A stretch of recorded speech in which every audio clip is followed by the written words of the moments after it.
Lërini taksat të bëjnë punën e tyre, nga Eduard Gjokutaj. Mendimi parsor për të thënë politikanëve të ditës është pikërisht ai i titullit.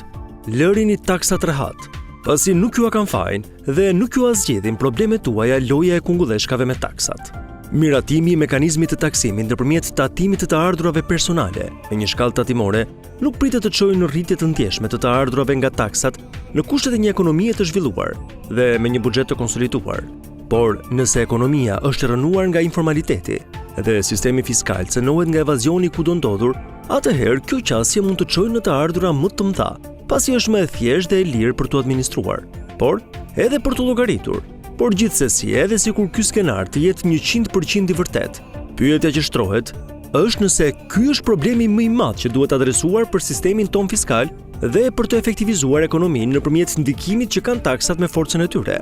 Në plan të parë, ky diskutim është parimor dhe nuk ka lidhje me realitetin e taksimit në Shqipëri. Kur bëhen programet elektorale dhe konkretisht ata që përfshin edhe llogaritin e taksës së sheshtë apo progresive, në fakt prezantohen me shembuj më së shumti duke u referuar një burimi të ardhurash, atij nga puna. Ndërkohë, tatimi mbi të ardhurat personale duhet të taksoj atë që nuk është taksuar deri më sot, kapitalin dhe mirëqenien. Këtë rol, taksa e sheshtë nuk e kryen tot, pasi ajo aplikohet vetëm me gradimin me një shkallë, atë që është në sipërfaqen e të ardhurave, dhe jo ato që ndodhen poshtë saj.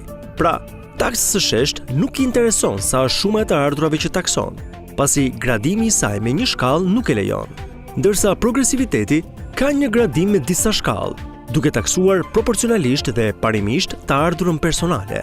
Shtetet e zhvilluara industriale dhe ato me ekonomi solide dhe konkurruese nuk munden ta pranojnë këtë model tatimi me vetëm një shkallë, pasi nuk përshtatet më me modelin e tyre të mirëqenies. Diskutimi për mekanizmin e tatimit mbi të ardhurat individuale gjithsesi nuk ka vlerë të shtuar për vendin tonë, pasi të ardhurat më të mëdha vijnë nga konsumi, madje edhe këto të fundit vijnë nga importi. Kështu që tatimi mbi individin është ende i papërfillshëm në peshën që mban për të bërë subjekt për diskutim politik. Në fakt, ndërsa mund të kemi një lehtësim nga tatimi mbi pagën e punonjësve, ajo çka vlen për një sistem të shëndetshëm tatimor nuk është kush fiton më shumë apo më pak, por kush taksohet në mënyrë proporcionale njësoj për të ardhurat që ai përfiton. Për ta bërë këtë llogaritje, nevojitet që të identifikohen të gjitha të ardhurat e të gjithë individëve. Por edhe sot, diskutimi mes palëve politike vijon me një qasje ekonomike, më vjen turp të quaj politik, që ndan njerëzit në llogoret politike. Kush për krah idenë e taksës së sheshtë, rreshtohet te llogoria e djathtë, dhe kush për krah idenë e taksës progresive, rreshtohet te llogoria e majt. Partitë që i shpallin qasjet nuk kanë shumë ndroj, nëse kjo quhet përsëritje apo politik bajate. Logjika e tyre nuk lidhet me taksat dhe sistemin tatimor, se kjo nuk u ka interesuar dhe u intereson pak ose as pak. Në fakt, nëpërmjet rreshtimit në dy llogore, është shumë interesante për to të identifikojnë simpatizantët e tyre. Ndërkohë, për taksat le të flas kush të doj. Pak interes ka për secilin nga palët politike. Bara fiskale e taksave mund të ulet, pasi asnjëherë nuk është debatuar për të, pasi në buxhet taksat janë rritur me gram nga viti në vit. Me aq pak sa peshon buxheti i shtetit ton, mund të zgjidhin shumë më shpejt dhe pastër se cila nga qeverit tani që mësuan rrugën e marrjes së borxheve dhe e daljes në tregje me eurobond.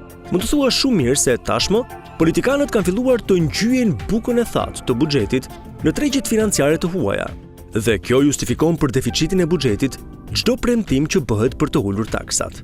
Me qasjen e uljes së taksave, partitë duan të marginalizojnë votat për llogorët e tyre politike. Votuesit mund të besojnë edhe për 4 vite të ardhshme se janë ulur taksat për ta. Në fakt, ulja e taksave është borxhi që politikanët e sotëm po u lënë fëmijëve të gjithë secilit nga ne dhe bashkë me ne brenda për dekadat të ardhme. Por shumë pak nga ne do të jenë në gjendje të kërkojnë në të ardhmen llogari politikanëve për borxhet që na krijojnë kohë pas kohe. Ne po e lëm veten të pranojmë këtë qasje tani dhe përsëri. Secili, nëse e pranon edhe më tej diskutimin se kush është më e mirë apo më e sheqerosur, taksa e sheshtë apo progresive, le të kujtoj se çfarë ka përfituar secili nga ky konsum kohe dhe energjish pozitive. Ky debat i stisur për modelin e taksës me një shkallë, apo dy apo me disa, është privilegj për ato shtete që kanë zgjidhur problemin e informalitetit, si dhe kanë luftuar evazionin, duke e çuar deri në atë nivel që ai tashmë nuk pengon dot ecjen përpara të ekonomisë. Ndërkohë, sistemi nuk ka vetëm këtë taksë, por edhe shumë të tjera. Edhe sikur kjo taksë të hiqej fare, Ajo nuk zgjidh problemin e madh të administrimit, evazionit dhe korrupsionit.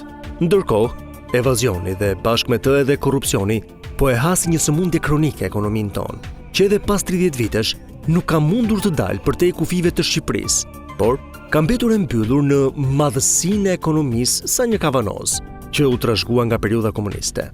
Por të dalësh në tregjet e huaja të duhet një ekonomi formale, konkurruese dhe jo e fshehur pas potureve të informalitetit. Një ekonomi e mbajtur peng nga informaliteti nuk mund të rritet, pasi të gjithë e kuptojnë këtë nga jeta e përditshme, që nëse i fsheh të ardhurat, atëherë ke shanse më të pakta për të përfituar shërbime, kredi, legalizime e të tjerë. Koha që kalon duke vijuar me këtë ritëm nuk na ka kursyer sot dhe nuk kursen askënd që mendon se do të bëhet biznes i madh pa parat publike. Kush do të na e kthej borxhin për kohën e humbur? Kjo është pyetja që duhet u bëhet atyre që thonë se ulja e taksave është për të mirën e njerëzve. Jo, ulja e taksave i shërben status quo së kaosit ekonomik dhe dobësimit të buxhetit, duke cënuar sigurinë dhe integritetin e vendit dhe duke na kthyer në lypsar për pak borxh në magjen e pambushur asnjëherë të buxhetit. Derisa evazioni dhe korrupsioni nuk janë zvogluar, ulja e taksave është në dëm të konsolidimit të buxhetit dhe rritjes së pensioneve. Buxheti nuk mbushet me taksa, por me ekonomi konkurruese që i paguan taksat për të vazhduar përpara.